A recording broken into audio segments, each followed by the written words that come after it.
Hi there, my name is Troy Kinsey. Welcome back to our training series, Service Management Essentials. In this series, we discuss how to assess and improve how organizations deliver and support services. In this particular module, we assess an organization's service management maturity using an approach that I've developed throughout my career. This module will conclude the discovery phase of our improvement journey. In the next module, Module 5, we're going to use the information we've gathered to create a roadmap and a project schedule that we can use to manage the overall program and individual projects. In Module 6 and beyond, we'll discuss methods for improving a service management ecosystem. Each of the concepts we discuss throughout this course are described in more detail in my guidebook, Practical Service Management, and we'll include a link in the description below. All right, let's get started. So lesson 1, why is a service management assessment important? Put simply, a thorough evaluation will provide us with the information and credibility necessary to enact real change. So this is especially important if there have been previous attempts to move forward that were, let's say, less than successful, which is not uncommon. The maturity assessment process is an opportunity to demonstrate to our customers, leadership, and partner teams that their interests are being heard and taken into account. But note that by eliciting the feedback of our customers, leaderships, and team, we're not obligated to follow any prescribed order as we pursue change. And this is one reason why transparency is so important. We want to show that we're taking the maturity assessment process and everyone's feedback seriously. We'll subsequently set clear expectations with clear justification regarding how we plan to use this information, and most importantly, why. So what outcomes can we anticipate as a result of our maturity improvement activities? So where do we begin? So let's imagine that it's our first day on the job as a service management specialist. Whether we're coming in as a manager, director, company owner is really immaterial for this exercise. We've been given the opportunity to work with an organization to improve a collection of services. So where do we begin?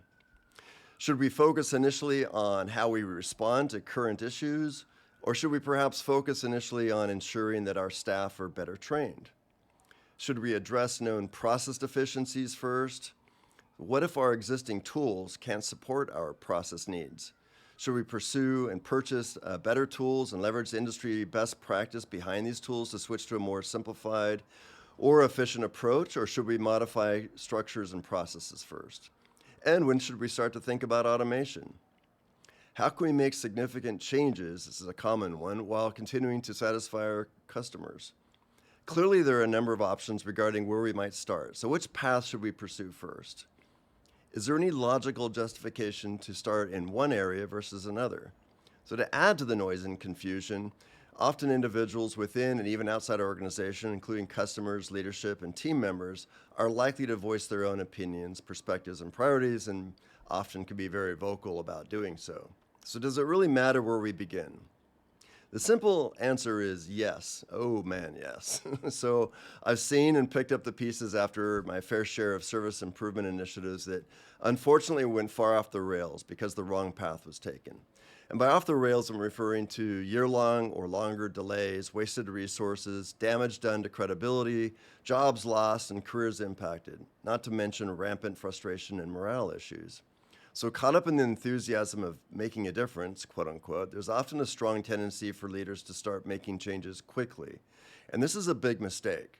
Launching a change initiative without first systematically and comprehensively assessing the situation and positively engaging those who should be involved and will be impacted is likely to result in confusion and lack of buy-in. And this will make implementing any real positive change problematic at best. The proper use of tools and technology can greatly enable and enhance our service management solution, but there are a number of reasons why we shouldn't start with technology, and we're going to be reviewing those in another module. This is an opportunity to positively engage those involved in the delivery and support of our services and properly set the stage for future improvements. Our first step to maturing our service management organization is to assess the maturity of each component in the overall ecosystem. As we conduct this assessment, we'll describe the implications of each component rating and answer the following questions. What are the intended objectives of the component? Why is each component rated at a certain level? What value would a higher rating for that component provide? And how does this rating potentially impact other elements of the overall ecosystem? Completing the maturity assessment enables us to make informed, intelligent decisions regarding which steps to take and, candidly, in what order to improve and mature our services. This exercise also provides the clarity and justification for all subsequent service management improvement work. We will revisit the assessment on a regular basis, or we should, to measure and track maturity as we continue to evolve our organization. Throughout this process, we gather the thoughts and perspectives of various stakeholders, vendors, delivery and support teams, and of course our customers, in order to assess how our services are perceived and to better understand our stakeholders' expectations and needs. These viewpoints will inform the roadmap and schedule that we will create in the next module. So, service management components. Let's start by understanding the various components that comprise a service management organization. What is needed to help us deliver and support services, in other words? So here's some common examples. So, service management design, and this component includes the overall design and vision of the service management ecosystem. In the end, what are we trying to achieve and how do we plan on achieving it? Now, we discussed service management design in more detail in the guidebook. Team and individuals, this includes delivery and support teams, service owners, process owners, and the like. Partnerships, vendors, and contracts, so this includes those individuals outside of the organization and the contracts agreements, whether documented or implied as well. Governance and culture, so how are decisions made and communicated, for example? How is the organization set up to lead and accommodate change? And of course, we discussed this in the previous module in more detail. Support processes such as incident management, problem management, change management, service request management, knowledge management, and delivery processes such as release management, service catalog management, tools and technologies such as ticketing systems, assessment or monitoring tools, and, of course, customer perception and branding. Each component represents a critical element of the overall service management ecosystem. We examined these components from various perspectives to give us a comprehensive view of our overall maturity.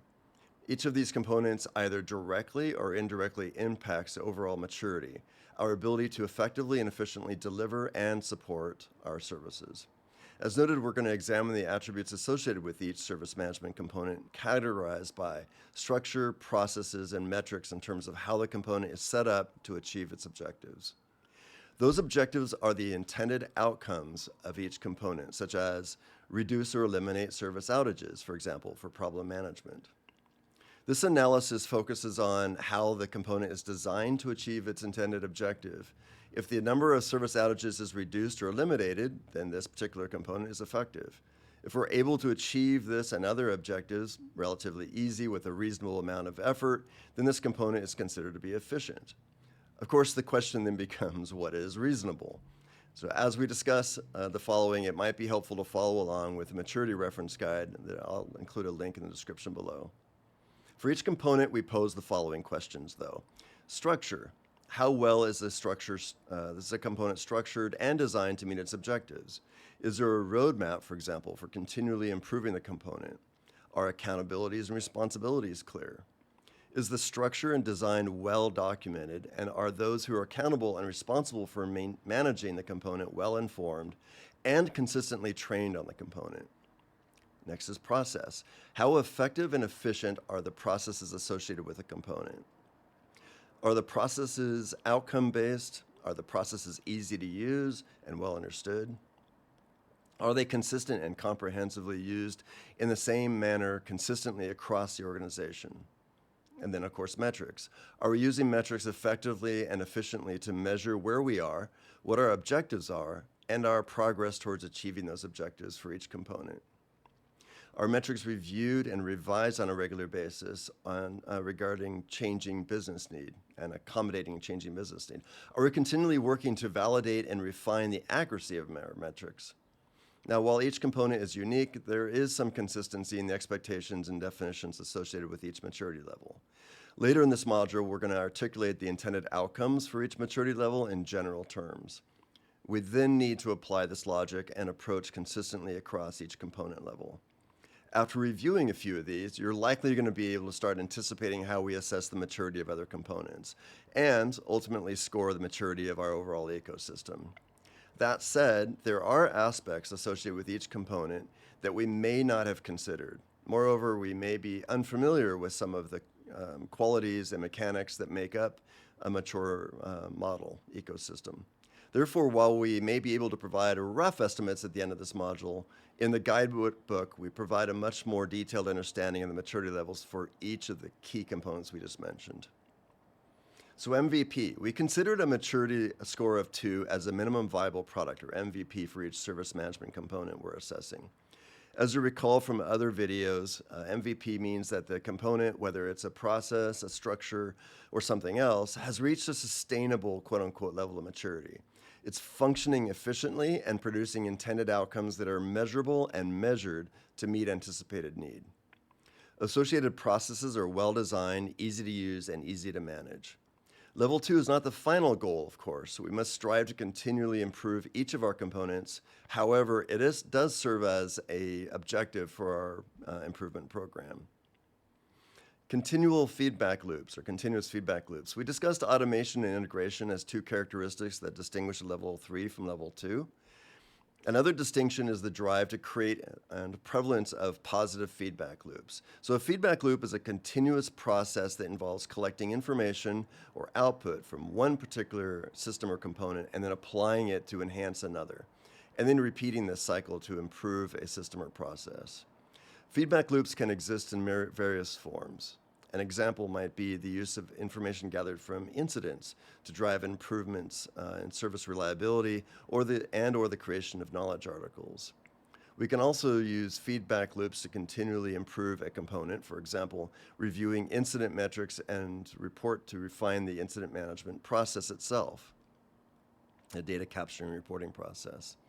So evaluating each component intended objectives, we always start by defining outcomes or objectives so that everyone is clear as to what success should really look like as we assess each component. We should start with a simple question. What are the intended objectives of the component in our service management ecosystem? Or what value is that component intended to deliver? So for example, with the governance and organizational component, our objective is the ability to provide efficient and effective means of obtaining resources to address service issues. Another is to enable quick, well-informed, and decisive decision-making. For the change management process component, the primary objectives include enabling delivery teams to introduce changes effectively and efficiently, quickly and continually into a production environment to meet business needs without introducing production errors. Component effectiveness. As we review the maturity levels for each component, we discuss the level of effectiveness associated with each level of maturity. How effective is each component at achieving its intended outcomes or providing the intended value? Are we achieving our anticipated outcomes, assuming that these are well-defined and preferably measurable and measured? So let's return to the change management objective, for example. If the key objective is to provide teams with the ability to introduce changes effectively and efficiently and quickly and continually into the production environment without introducing production errors, how quickly are the delivery teams able to introduce changes into the production environment today, currently? What is our track record, for example, for introducing changes successfully without, of course, introducing errors? Have we identified a measurement for success, such as percentage of changes introduced successfully? For example, 99.9% of all changes are successful. And are we measuring our results at achieving success? When we discuss our approach to improvement, we start by focusing on objectives. And we're going to explore what it truly means for a component to be effective. From there, our discussion will revolve around enhancing the attributes associated with the component. These attributes serve as critical areas of improvement necessary for enhancing outcomes and maturity. So efficiency. So what does it take to achieve the current desired level of effectiveness with each component? This refers to the resources, time, energy required to deliver each of the component's intended outcomes. If protocols and processes are undocumented, unclear, resources are untrained, and useful metrics are difficult to come by, then it's going to take more time and energy to support and deliver our services. And there's typically a direct connection between a component's effectiveness and its efficiency. For example, if those responsible for supporting our services are untrained and don't have access to the information they need, it's likely going to result in customers' experience being inconsistent. Are we measuring both our effectiveness and efficiency? Continuing with the change management example, are we leveraging metrics to track change-induced incidents, CIIs? How much effort does it take to introduce change into production? Can changes be introduced throughout the day, or must delivery teams wait days, or I've even seen sometimes weeks, to move a change through the vetting process to obtain approval? Are we able to use metrics to identify why errors are being introduced into production? How efficient is each component at delivering their objectives in terms of resource time and cost? Are we measuring our efficiency against established baselines, whether those are internally derived or based on external research? Are we measuring our efficiency?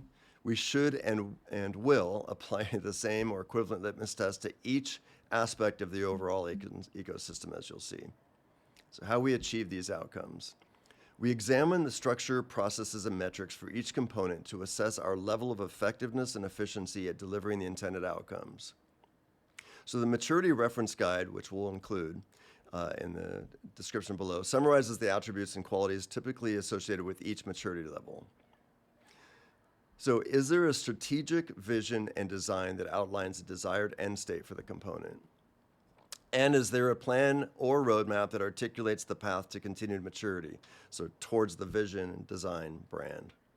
Is the plan based on a clear and comprehensive assessment of the intended outcomes and objectives, such as well as our ability to deliver to these objectives? Is everyone aware of the vision and plan? Is it easy to understand and generally embraced by the organization? Are accountabilities and responsibilities associated with the component clearly defined, documented, and understood?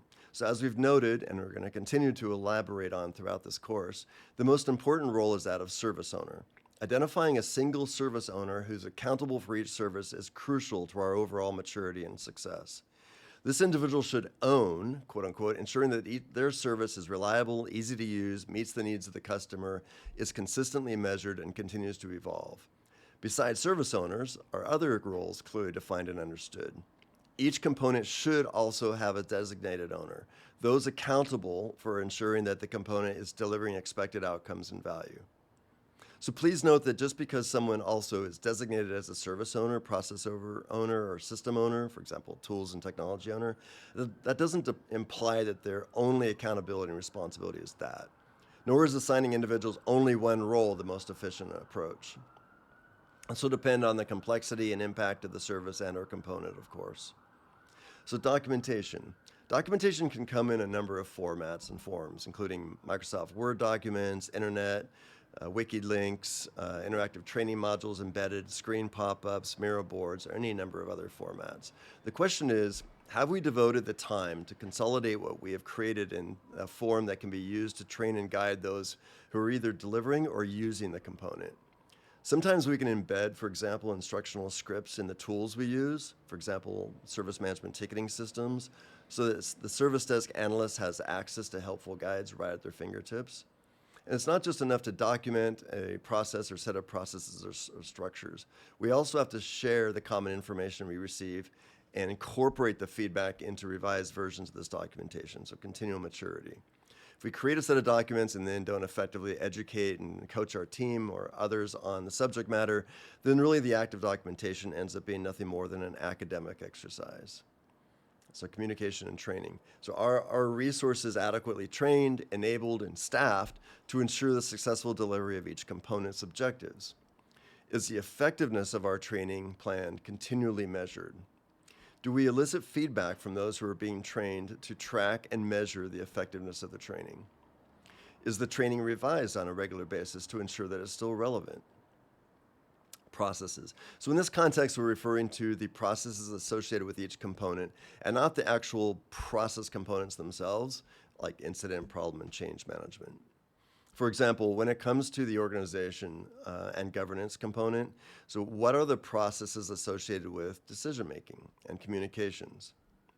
Whether reviewing the team and individual component, or when we do, how effective and efficient are the processes associated with hiring, promoting, professional growth, and allocation of resources? How efficient are the existing processes associated with each component at producing the intended outcomes? How intuitive and easy to use are the associated processes? And then metrics. How mature, effective, and efficient, of course, is our use of metrics for each service component? We can categorize metrics into 4 categories: current state, progress towards our desired state, target state, and potential opportunities for improvement. How effective is data and metrics being used to continually drive and improve behavior associated with each component?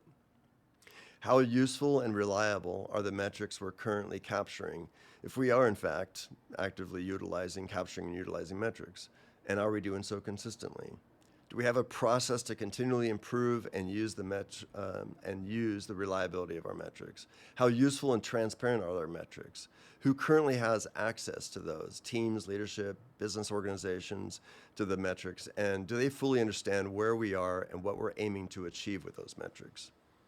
The next is, how do we assign a maturity score to each component? I've developed a straightforward approach and model over the years to assess service management components and continue to refine that model. However, as we establish the overall assessment framework, it's important that we first understand the general model, so we'll start there for assessing maturity levels. Keep in mind that we're looking at each component from several perspectives: the intended objectives and outcomes, so the design, structure, documentation, and accountabilities, the associated processes, and the metrics used to monitor and achieve those objectives. So the following outlines the general approach that I take for each level designation. And I'm going to include a copy, as I mentioned, of the maturity reference guide in the description below. So level 0. Level 0, unstructured and reactive. There's little in the way, typically at a level 0, at least not of a design or plan, at least one that has been consistently operationalized. At level 0, accountabilities are neither well-defined or well-documented. While the work ultimately gets accomplished, so decisions made, customers satisfied, etc., there's very little useful and used documentation. Typically, well-designed structures for decision-making and communications don't exist at a level 0. And by well-designed, we're referring to meetings, committees, or groups that are chartered with clear accountabilities to make decisions across the organization based upon an established set of rules or protocols. Instead, individuals drive decisions based on influence or perceived, and often ill-defined, ownership and accountability. Processes are not standardized nor consistently followed, or if they even are documented, nor are they well understood by those using or tasked with managing the component. And then metrics. While metrics may be available and distributed, they're not leveraged to assess our current state, our intended target, or our progress towards achieving those target goals. Nor are metrics used to make informed enterprise decisions. They're also not used in any systematic and consistent manner to identify or drive improvements. Consistently is really only gained through repetition and is often far from efficient or effective. So now behavior. There's a strong tendency at level 0 to maintain status quo, as individuals are typically rewarded for going above and beyond to accomplish tasks versus driving for scripted and repeatable results. And there's a term that CMMI uses that articulates the idea perfectly: heroic or reactive behavior, heroic acts. So the typical mindset at level 0 is, we've always done it this way and it seems to work, so what's to be gained by making changes? It's level 1, evolving to standards but inconsistent structure. At level 1, some effort has gone into the design and plan of the component, though it's not been sufficiently operationalized, so in other words, consistently adopted across the organization. Typically, well-formed structures for decision-making don't exist at a level 1, but individuals, managers, and meetings or teams have been designated as responsible for driving decision-making for individual components. Accountabilities and responsibilities are inconsistent. They may be documented. Instead, individuals drive decisions based on influence, again, or perceived ownership and accountability. Training is available, but not standardized per roles and responsibilities. Results are achieved, but typically, again, require focused attention versus there being structure, processes, and metrics in place to ensure consistency, to identify and address discrepancies. For level 1, effort has been made to define and document accountabilities, but these are not operationalized again. Processes are inconsistent and not fully operationalized, nor are they really well understood. The decision-making process may be documented, but there is often ambiguity about how each component should function and why, importantly, each component functions the way it does. So while metrics may be available and even distributed at level 1, they're not consistently leveraged to assess our current state, our intended target, or our progress towards achieving the target goals. Metrics are available and used to identify objectives and opportunities often. However, there's no consistent methodology for leveraging those metrics to institute change across the enterprise. So while there may be interest from a behavior perspective in making improvements to the existing components or component, there's typically isn't a continued drive towards, there is a drive towards status quo, and change is typically not rewarded or recognized. Maturing or improving effectiveness and efficiency, conducting analysis, obtaining and leveraging metrics, and then changing the status quo based on those metrics is viewed as more trouble than it's worth. Actually, note, most companies discover that their processes and structures are typically at a maturity level 1. So maturity 2, defined and operational, MVP. Level 2 is considered MVP. We talked about MVP. At this maturity level, it's operating at a healthy, functioning state. So MVP is denoted by established, well-formed governance structures with clearly defined scope, rules of engagement, and clearly identified owner. At level 2, key roles, accountabilities, and responsibilities are documented and, importantly, well understood. Training plans exist and are aligned with roles' responsibility. There's mandatory and optional training to ensure that everyone understands what is expected of their role and opportunities for further growth. Level 2 is also, by the way, the second most common designation for organizations, a little bit behind level 1. Processes are well designed, clear definitions and outcomes for the component in question. These are operationalized based upon clearly desired outcomes. There are well-defined processes and mechanisms for making decisions regarding a particular service management component.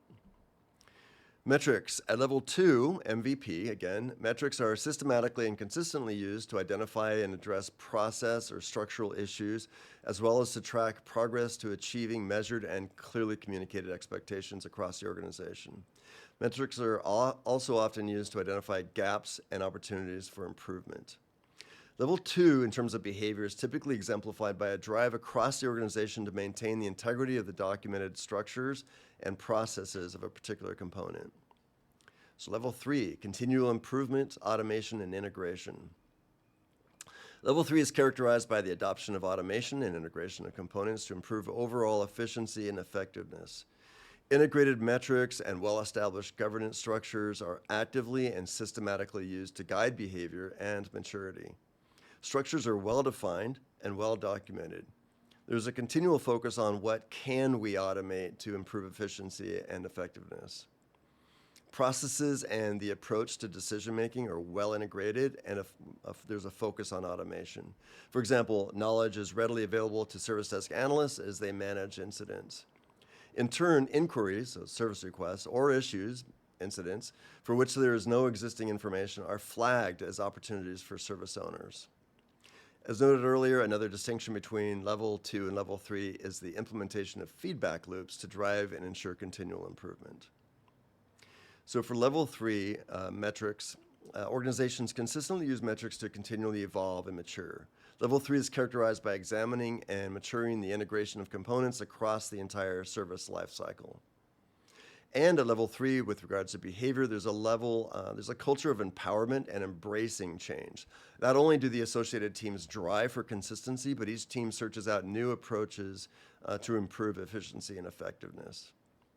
So level 4, innovation. So I define level 4 as focusing on revolutionary change. Not only is there an openness to continually improve, but a hunger, a willingness, and ability across the organization to break down what currently exists and effectively drive and achieve leaps and bounds forward to structurally innovate.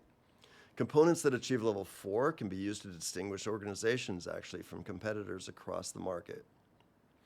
Smooth integration across multiple components and the effective and efficient use and integration of automation is a key element or aspect of level 4.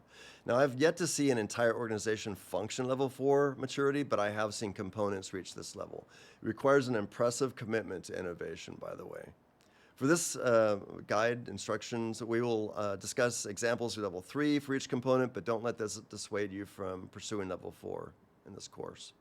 By definition, there are any number of ways in which organizations might innovate and evolve beyond industry standards. So next, let's talk about a simplified approach to scoring and assessment. The combination of components and their attributes, if you add it all up, represents quite a number of questions to ask, even if some of them are yes/no questions. Typically, however, there are consistencies across a number of attributes and components within organizations that we can use.